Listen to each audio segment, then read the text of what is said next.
வாழ்த்துகின்றோம். நம்பிக்கையின் தேவனிடமிருந்து நம்பிக்கையின் வார்த்தைகளை தரும் ஆசீர்வாத நிகழ்ச்சி நம்பிக்கையின் குரல். You are watching and listening Voice of Hope. நீங்கள் பார்த்தும் கேட்டுக்கொண்டு இருப்பது நம்பிக்கையின் குரல். வாருங்கள், தேவ ஆசீர்வாதத்தை பெற்றுக் கொள்ளுங்கள். ரட்சகருமாகிய இயேசு கிறிஸ்துவின் நாமத்திலே உங்களை அன்போடு வாழ்த்துகின்றோம். மேலும் ஒரு தேவ செய்தியுடாய் கர்த்தருடைய வார்த்தையோடு உங்களை சந்திப்பதிலே மகிழ்ச்சி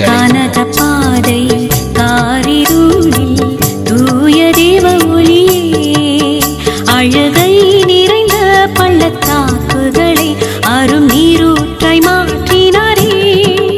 இந்த தேவன் என்றென்றும் உள்ள சதா காலமும் நமது தேவன், மரண பரியந்தம் நம்மை நடத்திடுவார். அநாதி தேவன் அடைக்கலமே, அவர் நித்திய புயங்களும் ஆதாரமே. அநாதி தேவன் அடைக்கலமே, அவர் நித்திய புயங்களும் ஆதாரமே.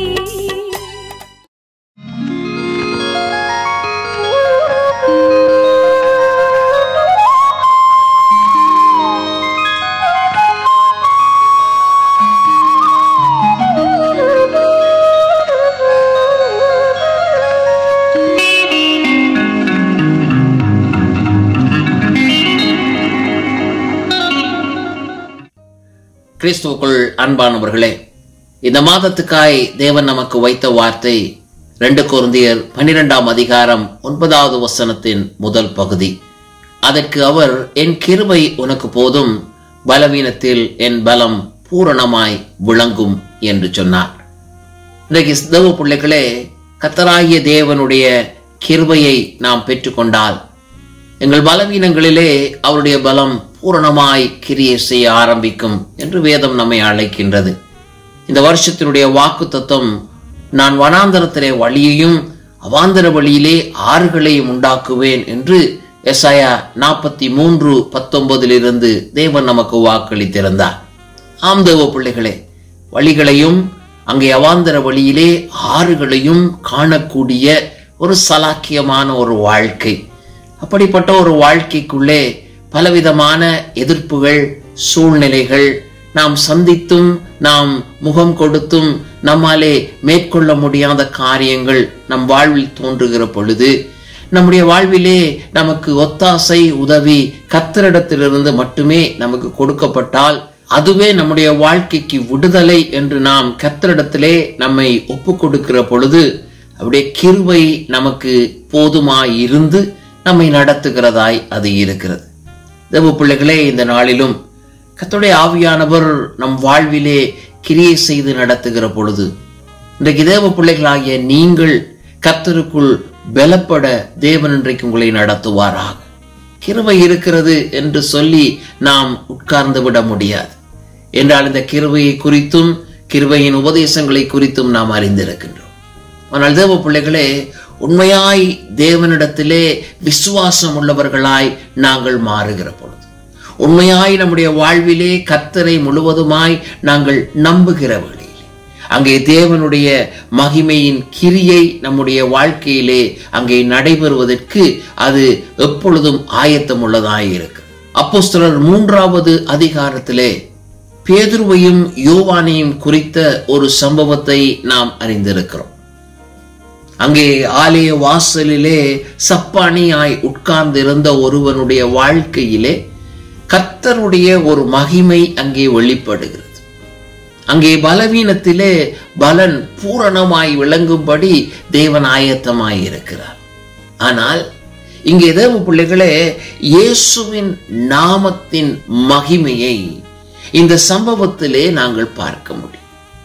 அங்கே அந்த வழியிலே உட்கார்ந்து இருந்தவன் அவர்களிடத்திலே ஏதாகிலும் கிடைக்கும் என்று நினைத்த பொழுது பேதுரு சொன்ன வார்த்தை, வெள்ளியும் பொன்னும் என்னிடத்தில் இல்லை, ஆனால் என்னிடத்தில் உள்ளதை உனக்கு தருகிறேன் என்று சொல்லி நசரேயனாகிய இயேசுவின் நாமத்தினால் என்று அவன் சொல்லி கரங்களை தூக்கி அவனை எழுப்புகிறதை அங்கே பார்க்கும்.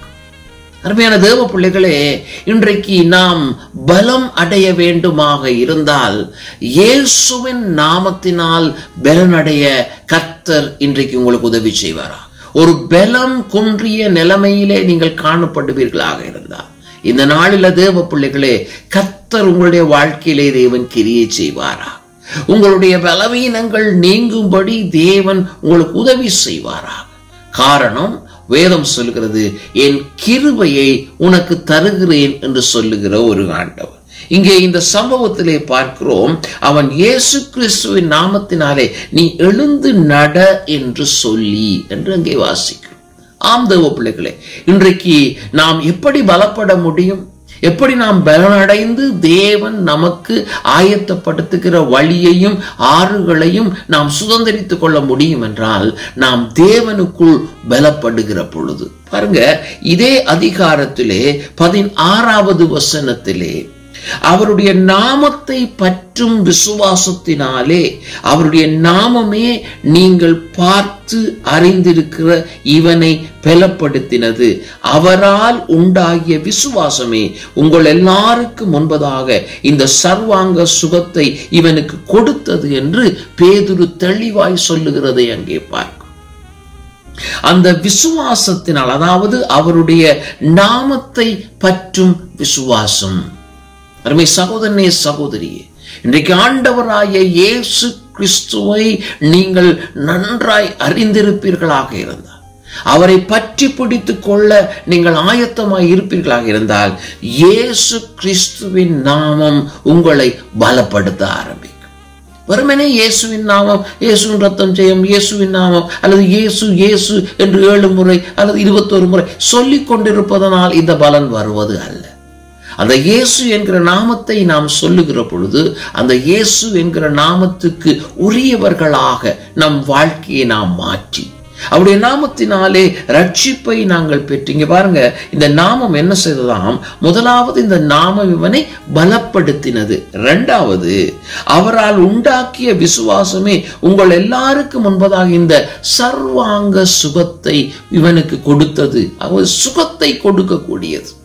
பலவீனத்தையும் அது நீக்கும், சுகத்தையும் அது கொடுக்கும் தேவ பிள்ளைகளே. ஆகவே இந்த நாளில கர்த்தருடைய மகிமையின் கிருபை அங்கே இருக்கிறது. அந்த கிருபைக்குள்ளே தேவ பிள்ளைகளே கர்த்தருடைய நாமம் நம்மை பலப்படுத்துகிறதாய் அங்கே காணப்படுகிறது. அங்கே பிலிப்பியருக்கு எழுதப்பட்ட நிருபம் 4வது அதிகாரம் 13வது வசனத்தை நாம் வாசித்து பார்த்தால் அந்த வசனம் சொல்கிறது, என்னை பலப்படுத்துகிற கிறிஸ்துவினாலே எல்லாவற்றையும் செய்ய எனக்கு பலன் உண்டு என்று அப்போஸ்தலனாகிய பவுல் சொல்லுகிறார். என்னை பலப்படுத்தின கிறிஸ்துவினாலே. இன்னைக்கு சகோதரனே, சகோதரியே, வேதம் சொல்லுகிறது, பலவீனத்திலே என் பலன் பூரணமாய் விளங்கும் என்று சொல்லுகிற தேவன் இன்றைக்கு உங்களுடைய பலவீனங்களிலே உங்களை பலப்படுத்துகிற கிறிஸ்துவை நீங்கள் நம்புகிற பொழுது வேதம் சொல்கிறது, எல்லாவற்றையும் செய்ய எனக்கு பலன் உண்டு. கர்த்தருடைய மகிமையின் கிரியையை நாங்கள் பெற்றுக்கொள்ள முடியும் தேவ பிள்ளைகளே. அப்போஸ்தலர் 3ஆம் அதிகாரத்திலே நாம் மீண்டுமாய் அந்த சம்பவத்தை நாம் கவனித்து பார்ப்போமாக இருந்தார். பாருங்கள், ஆலயத்துக்குள்ள போக முடியாதபடி வாசலிலே உட்கார்ந்து இருக்கிற ஒருவர், வாசலிலே அவன் எப்படி கொண்டு வந்து வைக்கப்பட்டானோ அப்படியே திரும்பவும் அங்கே கொண்டு வந்து வைக்கப்பட்டவர்களால் எடுத்துக்கொண்டு போட போகிறான். அவன் மீண்டுமாய் சப்பானியாய்த்தான் அவன் வீட்டுக்கு போக வேண்டும். ஆனால் ஆலயத்துக்கு போகிறவர்கள் வருகிறவர்கள் அவனுக்கு ஏதாவது கொடுக்கிறதை பெற்றுக்கொள்ள அவன் வந்திருக்கிறான். அந்த 2வது வசனம் சொல்லுகிறது, அலங்கார வாசல் எனப்பட்ட தேவாலய வாசல் அண்டையிலே வைப்பார்கள், அவனை கொண்டு வந்து வைப்பார்கள்.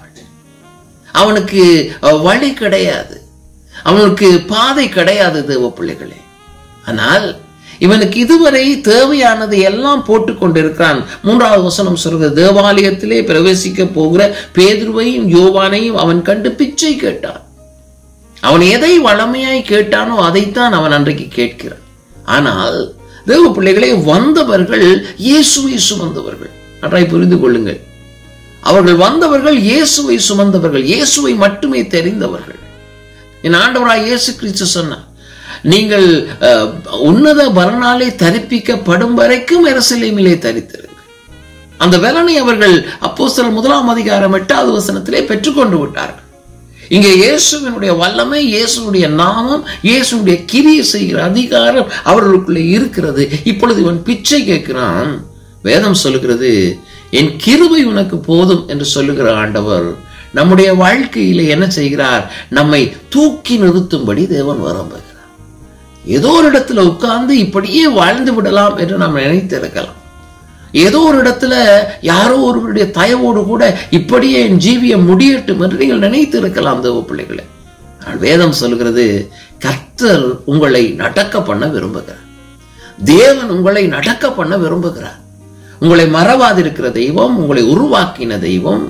இங்கே தேவ பிள்ளைகளே, வனாந்தரத்திலே வழியையும் ஆறுகளையும் உண்டு பண்ணும்படி ஆயத்தமாயிருக்கிற தெய்வம் பலவீனத்திலே அவருடைய பலன் பூரணமாய் விளங்க செய்து தேவ பிள்ளைகளே உங்களை நடந்து துள்ளி குதித்து தேவ பிள்ளைகளே கடந்து செல்ல வாழ்க்கையை மாற்றும்படி தேவன் விரும்புகிறார். ஆகவேதான் அங்கே வேதம் சொல்கிறது, பிச்சை கேட்டான். இப்பொழுது அங்கே இயேசுவை சுமந்து வந்தவர்கள் அவர் சொல்றாங்க, எங்களை நோக்கி பார் என்று சொல்லுகிறார். அந்த சம்பவம் உங்களுக்கு தெரியும். அவன் இயேசு கிறிஸ்துவின் நாமத்தினால் எழுந்து நட என்று சொல்லி அவனை வலது கையினாலே அவனை பிடித்து தூக்கி விட்டான். உடனே அவனுடைய கால்களும் கரடுகளும் பெலன் கொண்டது. அவன் குதித்தெழுந்து நின்று நடந்தான். நடந்து குதித்து தேவனை துதித்து கொண்டு அவர்களுடனே கூட தேவாலயத்துக்குள் பிரவேசித்தான்.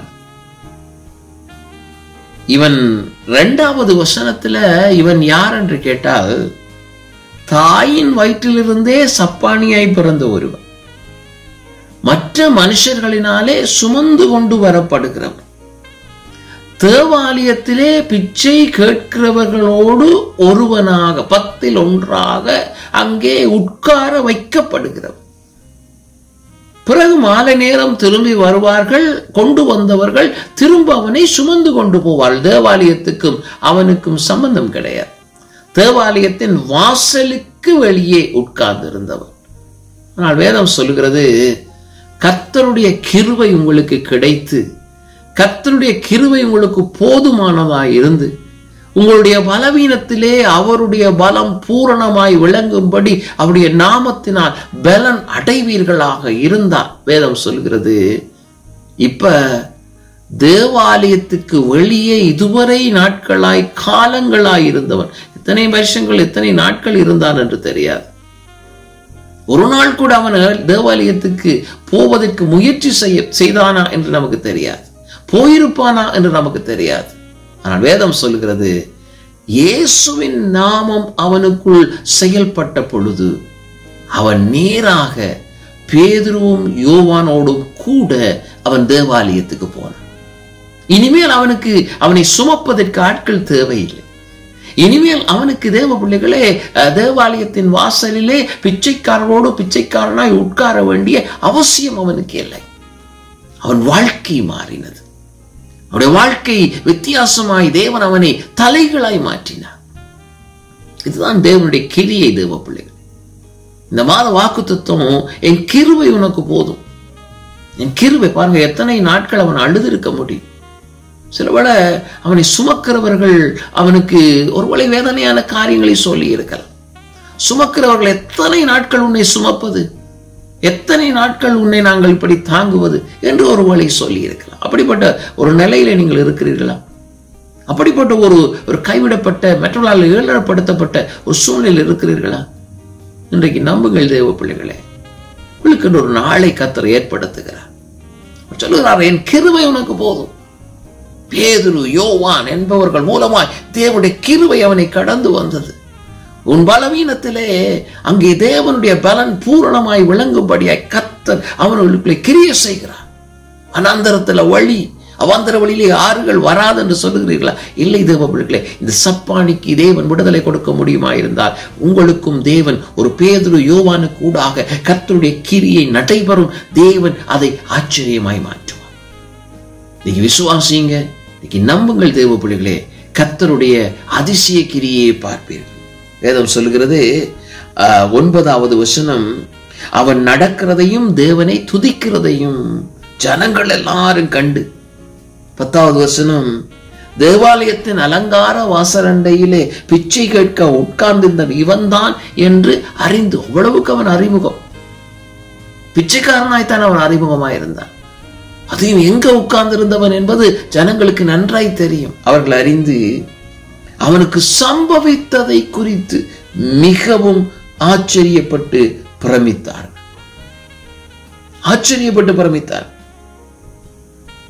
அது மட்டுமல்ல, குணமாக்கப்பட்டவனை பார்ப்பதற்காக 11வது வசனத்துல எல்லாரும் ஓடி வந்தார்கள்.